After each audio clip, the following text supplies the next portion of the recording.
following is an NBC special presentation. Urge them to ignore those who question their father's citizenship or faith. The conversation being that Ms. Lewinsky had a fixation on you and thought that perhaps the First Lady would leave you at the end of that you would leave the First Lady at the end of your term and come be with Ms. Lewinsky. Has brought me to this stage tonight. The story of generations of people who felt the lash of bondage, the shame of servitude, the sting of segregation, but who kept on striving and hoping and doing what needed to be done so that today I wake up every morning in a house that was built by slaves. Ms. Lewinsky has a way of getting information out of people when she's either charming or determined. When you have the nuclear codes at your fingertips and the military in your command, you can't make snap decisions. You can't have a thin skin or a tendency to lash out. You need to be steady and measured and well-informed. I have nothing to add to my statement about it, sir. You know what the facts are. There's no point in the hypotheticals. Don't you know what the facts are also, Mr. President? I have nothing to add to my statement, sir. Don't let anyone ever tell you that this country isn't great, that somehow we need to make it great again, because this right now is the greatest country on earth. Oh, I didn't say that, sir. I didn't say that at all. A president who truly believes in the vision that our founders put forth all those years ago, that we are all created equal, each a beloved part. Thank you very much. From NBC News, the Democratic National Convention, live from Philadelphia. Thank you. Thank you. Yes. They know you, and that's one reason the approval of the United States was 20 points higher when she left the Secretary of State's office than when she took it.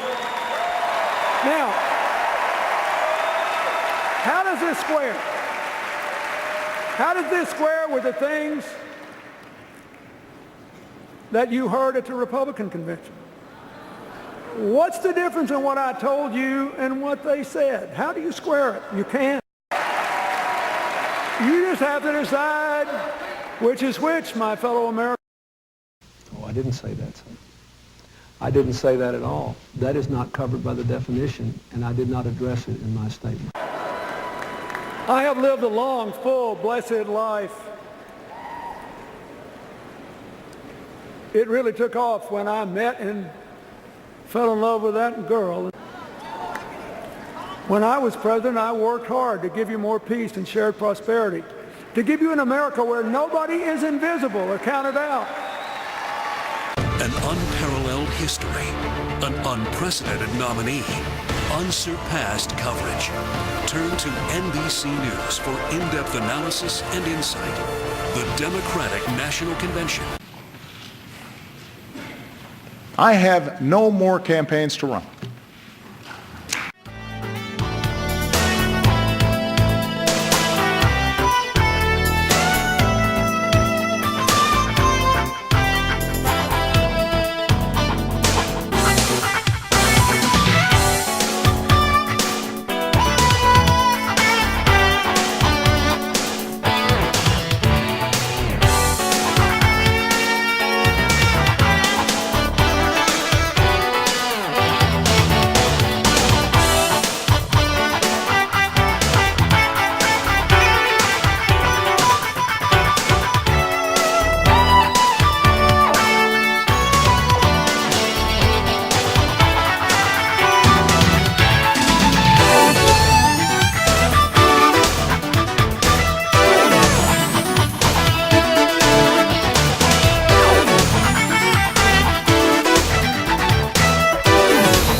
unparalleled history, an unprecedented nominee, unsurpassed coverage.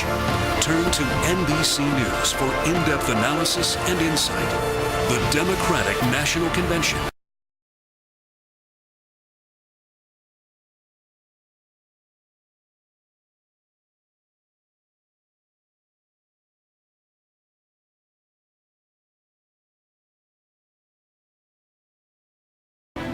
Welcome back to Philadelphia, the Democratic National Convention. The lights dim as the crowd now watches a videotape introduction to the president, really chronicling his last 8 years in office. We're going to show you some of that in just a moment.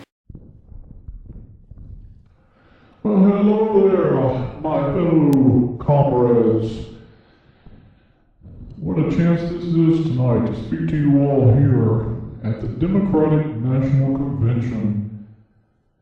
Look, I don't want to hog the limelight tonight because I know Hillary's going to want to talk in the next couple of days, but you know something? I just got to say this to all Republicans who are watching tonight. If Hillary doesn't win this election, and Trump does, ain't going to make a bit of difference to me because I'm still going to be up in the White House come January the 15th. And I say that because whether Hillary is actually chosen as president or not, I'm going to be there. If she does win, I'm just going to be giving her all her orders. And I think you all know that because that's how it's been running ever since Bill Clinton was in office. I wasn't president then, but I was giving those facts to him.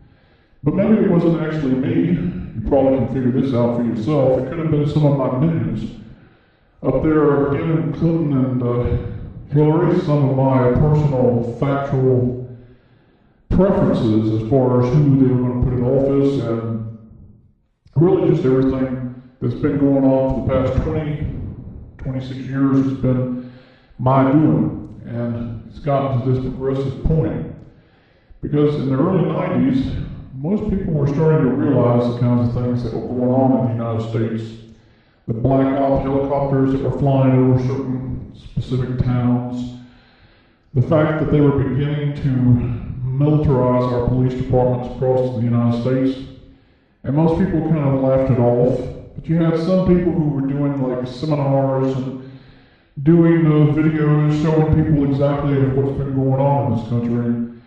All of you out there in the audience, I hate to tell you, but you should have been listening because the United States is now a militarized state. It's a government state. Now the reason why I'm here tonight to push Hillary is basically to say that I cannot legally stay indefinitely in office. And that's because we have to keep all of you in the dark about what's been going on behind the scenes, behind even what you believe to be the United States Constitution still even exists. That's the biggest joke of all. People believe, and they still believe, that this country is a free nation, that it is a free republic, and it isn't. And I'm here tonight to tell you the truth about what really has been going on. Your freedom is the biggest joke that has ever been perpetrated against this country. We've taken all your rights away. Hillary, she's elected, she's going to automatically disbar and take out the Second Amendment for the Constitution, which really has no bearing on anything because it's just a sheet of paper. Is somebody higher up, really, even than me, that's behind all of the laws that are created, all of the stipulations of what you can do, what you cannot do, why the military is behind a lot of the police involvements that you have with them being shot by black suspects and blacks being shot by the police. It's all behind that one thing, racial tension. The more I can incite people, the more faster this whole thing is going to initiate. And then it ain't going to be the National Guard, it's not going to be any militarized presence on the streets, it's going to be the police itself with military equipment. And it ain't going to take long, folks, to figure it out, unless you're stupid enough to believe that what my wife told you the first night of the convention, which everybody listened to and applauded and just absolutely started weeping in the aisles, that this is the greatest nation in the world. If you believe that horse crap, I'm sorry to tell you, you're going to be waking up in the morning thinking, why didn't we listen before when Donald Trump was telling us how completely screwed up this country has become? Because it is that way right now. I mean, you're blind enough to believe what I'm telling you, but you don't hear what I'm telling you. You don't hear what the other guys are trying to pound into your heads because you don't want to hear it. What am I speaking of when I say that? I'm talking about homosexuality being subjected and pushed on the American people. And then my wife tells you in the same sentence, don't let anybody tell you that they can make America great again because it's the greatest nation on earth now. If you believe this is the greatest nation on earth because of homosexuality, because of marijuana being legalized, because of all the things that I've been pushing in 8 years I've been here, then you're as blind can be, and that's exactly how you're going to stay, because I'm not going to show it to you no more. This is what this country has become, this is what we are as a nation, and if you can't get it by now, then you're going to get it. So everybody cheering and yelling and saying, oh, we want you, Obama, we want Hillary Clinton. Please, just go home, go back to bed and sleep, and then don't worry about it no more. But for those people in the Republican Party, they're the only hope this country has, because they're the only ones that make sense. They're the only ones that see what's going on in this country today.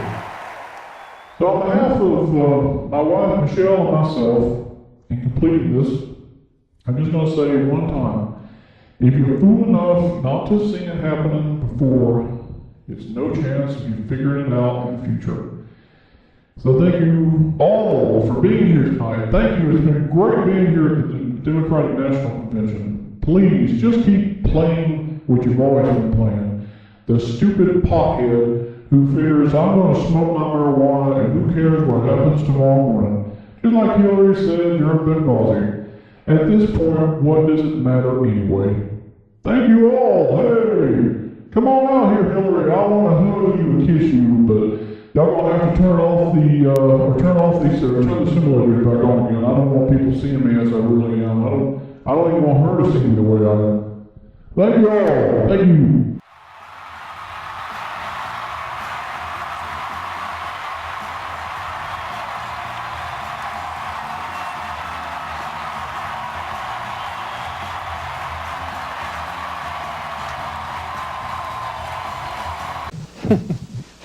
Thank you very much.